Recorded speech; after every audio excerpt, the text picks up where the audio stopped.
What is up, everybody? So today, as you see, there's still no motor in the truck and it's still tore apart. We are going to get the pistons finally put back in the motor. I had a bunch of other projects working on, so I haven't been able to really touch the engine. This is my buddy Spencer. He always helps in the back when there's not a video happening. I had him here today, so let's get this pistons put back in the motor. Big thing is you guys are gonna need torque wrench. If your torque wrench doesn't go down to 15 foot-pounds, you're gonna want an inch-pounds torque wrench for this. Half-inch breaker bar is awesome to have. It's gonna help out a lot. Also, you need a tapered or piston ring compressor. I have a tapered one that works phenomenal. I would recommend that one. Yeah, it makes things so much easier than trying to crank it down and tighten it. You're also gonna need an engine assembly lube. Sure you have it if you're building a motor. Some oil to put on the rings when you put it in the pistons. Make sure you got good rod bearings. Yes, if your motor was just put together, you can just put them back in, but I wouldn't recommend it. Anything you take apart like 200,000 miles, yeah, they're gonna need it. Just at 230 and they weren't that bad, but I wasn't gonna put them back in. There was still some little bit of rings in there, but not terrible really for 230. No, 230,000 miles, it was great. So we're gonna get all that put together. Hopefully next video, we'll be putting the head studs in I have, head gaskets, front and rear covers with putting the cam in, and all the lifters, lifter trays, everything, and oil pan, valley cover, everything put it back in. I really just need a new valley cover and the motor's gonna be running. So let's get right into this. I want to show you guys everything about this. Now inside here, there's two oil ports inside the journal bearing area. And your bearing also has a little port there, so it allows oil to get through. Now you want to make sure that that gets put inside that groove. Then when installed, that it's flat on both sides. Same goes for the rod too. And also you want to use your assembly lube and make sure everything is lubed up very good. Be generous. It doesn't hurt to have too much. Next thing is your oil rings or your piston rings are going to be dry going into this. So instead of keeping those dry, always use some oil and oil down everything. Turn them, make sure that your piston ring gaps are not in line with other ones.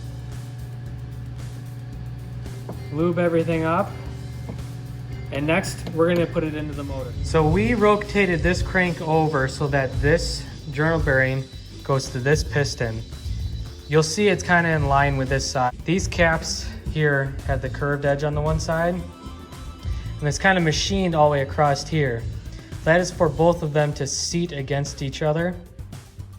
Now what we did is we lined that up, so we're gonna turn the motor over so that we can go down from the top.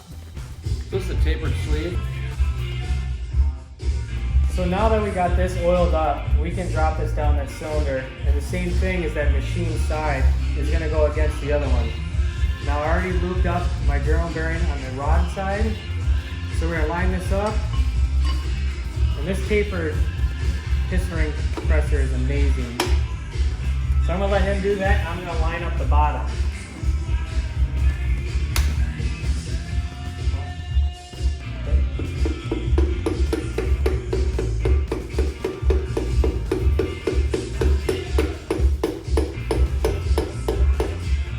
Just like that, it's in.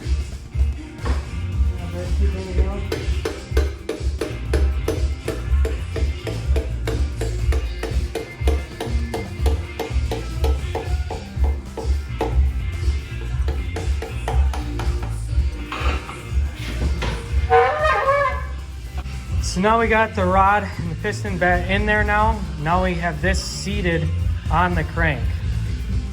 Now we can put our rod cap on and tighten those down. And also making sure that these beveled edges are on the same side and that the journal bearing oil port is also lined up on there. Now you don't want to tighten these all the way up. You want to just kind of snug them down. And in a minute here, we're going to go through all these and we're going to torque them down to spec. Real good. Yeah. Just ram it with an impact, that'll be fine. Who cares? It's a LS, it'll last forever.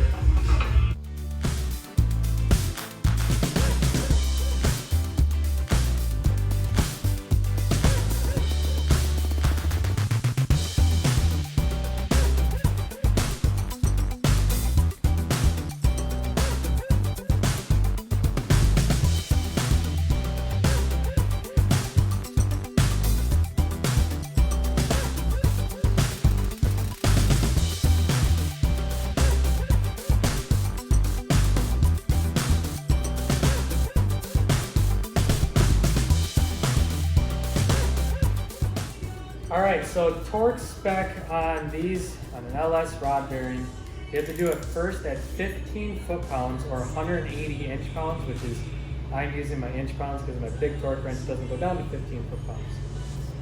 Next pass, you need a angle torque gauge. So basically this rests on there, onto something, and then it'll go to a gauge and needs to go 85 degrees.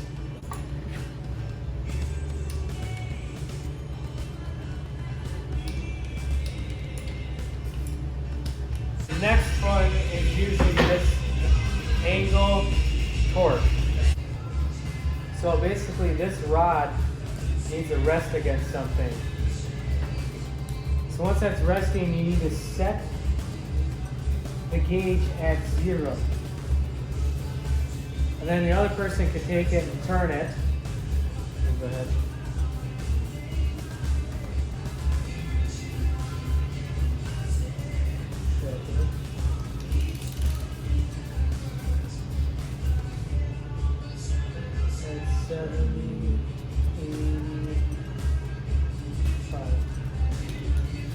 Alright, so we got the first one done. We're going to go through and get the rest of them.